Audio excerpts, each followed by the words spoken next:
Story 1. I understand that Ready Player One is beloved. The nostalgia and concept are excellent. However, the actual writing, character development, and resolution are sloppy and poorly done. It exists purely as a connect the dots to various nostalgia payoffs. Story 2 had to be the Twilight books. I have never seen the films, but I thought I would try the books. They have an incredibly limited ability to describe people, emotions, or anything really. Story 3.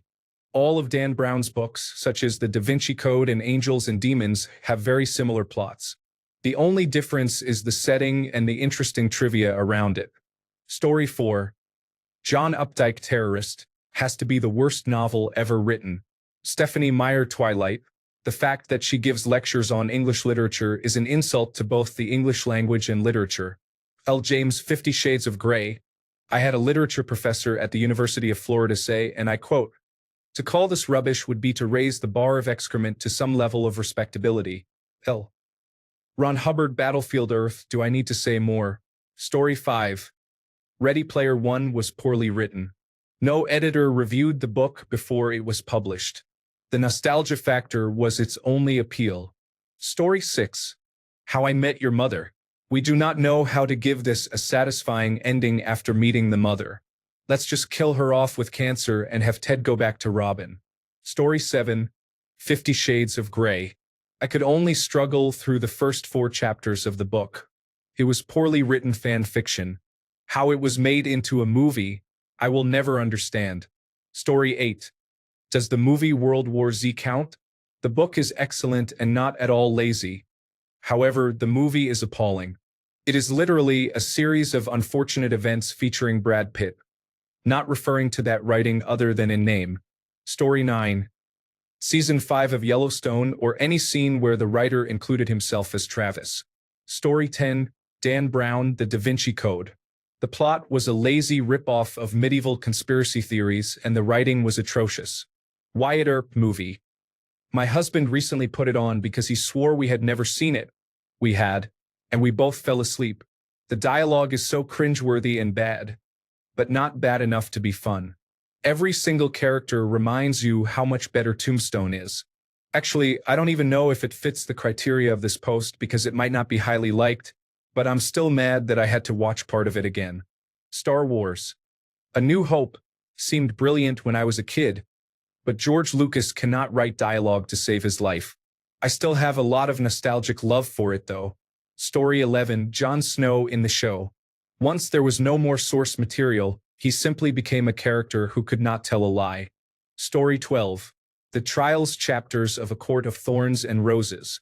The books have plenty of flaws, but this section is especially lazy. If you are unfamiliar, the plot requires the main character to complete 3 trials or challenges. The author wrote only one of them well, but the last 2 were so poorly done that it is surprising the editor allowed them to be published. The second trial was a riddle that readers never see because it was written down and the main character is illiterate. Therefore, the entire scene involves her struggling to choose an answer, but readers never hear the actual riddle. Presumably, the author avoided writing the riddle because riddles can be difficult to create. The third trial involved executing 3 people who were bound and on their knees, presenting no real challenge. The difficulty came only because the main character is kind and reluctant to harm others. This was followed by a very predictable plot twist and an implausible plot armor. Story 13. Twilight has many fans, but when I tried to read it, I thought it felt like fan fiction written by a 14-year-old girl. It is not for me. Story 14. Love Actually. Maybe it is secretly a satire of romantic comedies, but the writing and plot are beyond stupid. Story 15. J.K. Rowling receives a great deal of criticism for being a bigot, but there is not enough discussion about how poor her writing is. I genuinely cannot think of one positive aspect of her detective series. It is clear that no effort was put into any part of the writing. Every chapter, and indeed every scene, because in the first few books she forgot how to use scene breaks, manages to mention that the detective is a big, hairy, manly man, that he has a good memory, that he used to be in the military, and comments on whether anyone is overweight. Story 16. So after upvoting some controversial ones because the point is your opinion on laziness and something highly liked, It is not maybe the writing, but the combination of writing and lack of editing and everything everywhere all at once. For many people, it was not an issue. For me, I was actively bored and annoyed about 30 to 40 minutes too early, and it was impossible not to notice it as a result. Some parts needed trimming or outright removal. Positioning statement. Almost all of the concepts and ideas from the movie are things I have seen in other media, so it was a double dose of exposition being redundant for me, ideas being redundant for me, and the lack of trimming overwhelming the emotional core of the story. Story 17. A lot of people complain about how awful the writing of the last 2 seasons of Game of Thrones is, but barely anyone criticizes Season 6 like it deserves. I don't have time to list all my problems with the season, so instead I'll focus on how terribly written the best episode of television ever, Battle of the Bastards, really is. I can't quite pinpoint the worst part, so here's a list of issues the episode managed to get away with because apparently no one was paying attention to anything other than a cool battle. The previously secret and impossible to eliminate Sons of the Harpy suddenly being easily defeated by Dario and the Dothraki with little to no resistance, despite 2 seasons showing that brute force wouldn't work against them because of their guerrilla tactics. The complex and difficult political situation in Meereen basically boiling down to burning the bad guys with a dragon. Sansa costing thousands of her countrymen's lives, including Rickon's, by refusing to tell Jon that the Knights of the Vale were on their way. Ramsay meeting Jon in the field instead of laughing at him freezing in the cold from the safety of Winterfell with his valuable hostage. Ramsay killing the heir to Winterfell, the only thing keeping most of the Northern Lords on his side, in front of everybody, and people still fighting for him. Ramsay missing arrow barges on his own men, including heavily armored cavalry who are highborn men, and people still fighting for him. The number of Northern Lords choosing to fight for the unhinged, kinslaying son of the man who betrayed the most beloved Northern house against the last survivors of that house. The North remembers, indeed. Jon surviving the impact point of 2 opposing cavalry charges, multiple arrow barges while wearing only light leather armor and no helmet, an impromptu crowd crush, then running more than a mile to Winterfell for a one-on-one fight that begins at distance with a well-trained and well-rested archer and still somehow winning. 1-1 not smashing open the Bolton phalanx with his strength and not uprooting a nearby tree to use as a weapon. The Knights of the Vale making the entire 1,500-mile journey from Runestone to Winterfell undetected despite stopping at Moat Cailin for months, where Ramsay had men stationed, and arriving in just the right spot at just the right time to aid Jon before he dies again. Having an A Song of Ice and Fire battle where one side is entirely made up of people you are supposed to root for, and the other side consists of one-dimensional villains, when the story used to pride itself on nuanced and complex character motivations you could understand on both sides. Verdict. Absolute dogma. Story 18. The Harry Potter books. Every time J.K. Rowling wrote herself into a corner, a magical property of the school previously unmentioned in the first 2, 3, or 4 books would appear. There is a term for that, something like plot armor but worse. It really stood out how clumsily and abruptly she did that. Story 19. The Bible uses said or spoke repeatedly. I am not suggesting you must use all synonyms to avoid repetition, but using asked and shouted and combining consecutive utterances by the same person in the same quotation would help significantly. Story 20. Hunger Games. I know it is meant to be written from the perspective of an uneducated teenager, but that knowledge does not make it any less painful. Story 21. The writer for Game of Thrones completely forgot to remove the Starbucks cup in the last season. Story 22. The Dark Knight. I love this movie a lot, but there are some plot holes and bad characters or decisions throughout the movie that are hard for me to overlook. The bomb inside the crazy guy scene. Somehow, this bomb kills or knocks out every cop in the station, including the ones pointing guns at the Joker, but the Joker is still conscious and gets out scot-free with a hostage. This makes no sense. Batman killed Harvey Dent's victims? Gordon somehow knew at the end of the movie how many people Harvey killed. This would have taken weeks of investigative work to learn. Dent never confessed or said anything about the people he killed, so how could Gordon know this? Not to mention, there would be witnesses who saw Dent do this. So, Gordon blaming Batman for killing Dent's victims doesn't seem plausible, especially since many other police officers would question how witnesses said Dent did it. The comic relief cop driving the armored truck with Gordon and Dent in the back. His reaction to a police helicopter crashing is, "That's not good." Making light of his fellow officers dying doesn't seem likely. Plus, I dislike characters like this. Even though there were some flaws with The Dark Knight, the good far outweighs the bad. It's still a top 3 Batman movie. Story 23. I did not like James, a highly praised novel. I am an avid reader, and this book was boring.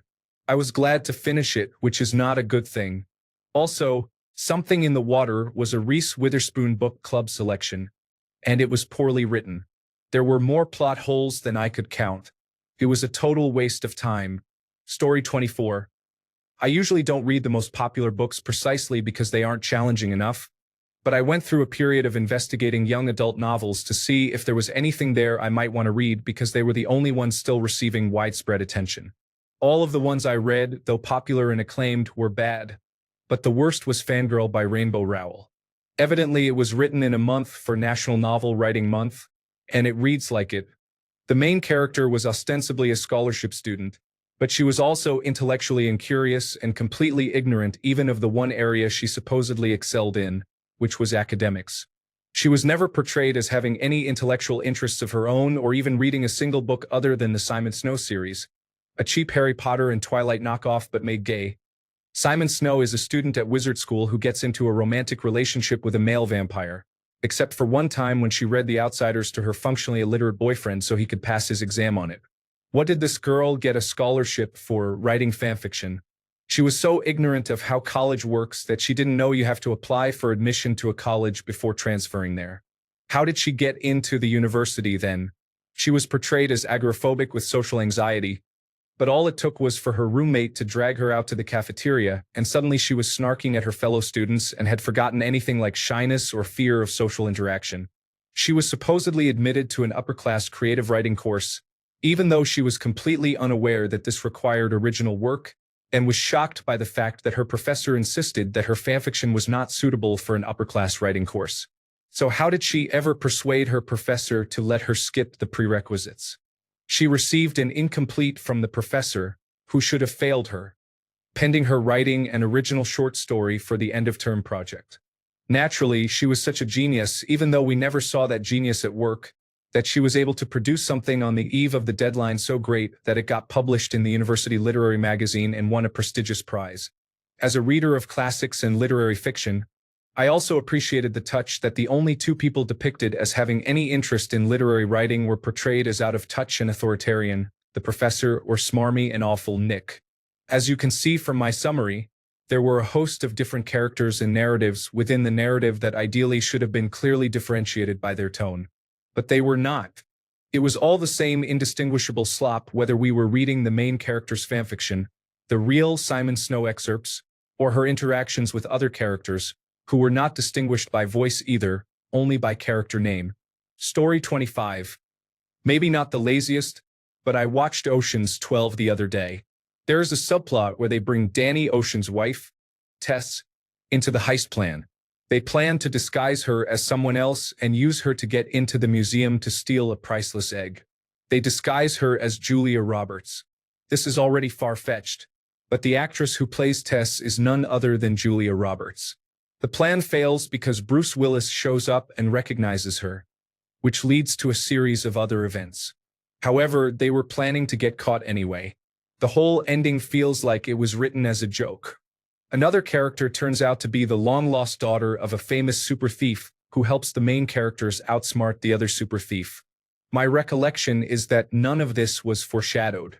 Story 26. The Hateful Eight. The movie is progressing until a pretty unexpected event happens. Then you hear the unmistakable voice of Quentin Tarantino telling you, what these guys don't know is that just a few minutes before, a spoiler happened. Now let's go back and watch it again. He isn't a character in the movie and, if I'm remembering correctly, there hasn't been any other narration until that point. Totally takes me out of the story and breaks one of the main rules of movies. Show, don't tell. Story 27. In 2 seasons of Andor, we learned that 2 major characters were adopted as children after a traumatic genocidal attack and raised by parents or parental figures who hated the Galactic Empire. I love the show, but it stood out when they used that trope for the second time. Story 28. I do not know if it is lazy writing or just bad, but Dan Simmons' The Lost Symbol was awful. Another writer and I were asked to produce a magazine about it, but all we knew was that it would involve the Masons in Washington, District of Columbia.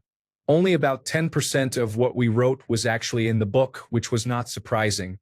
Reading it when it finally came out was excruciating. Story 29. Does The Cursed Child count? There are many genuinely amazing Harry Potter fan fiction writers. How did this terrible fan fiction become the canonical in the future stage play? Story 30. By definition, anything massively popular is often considered simplistic because the average person is not a literature critic.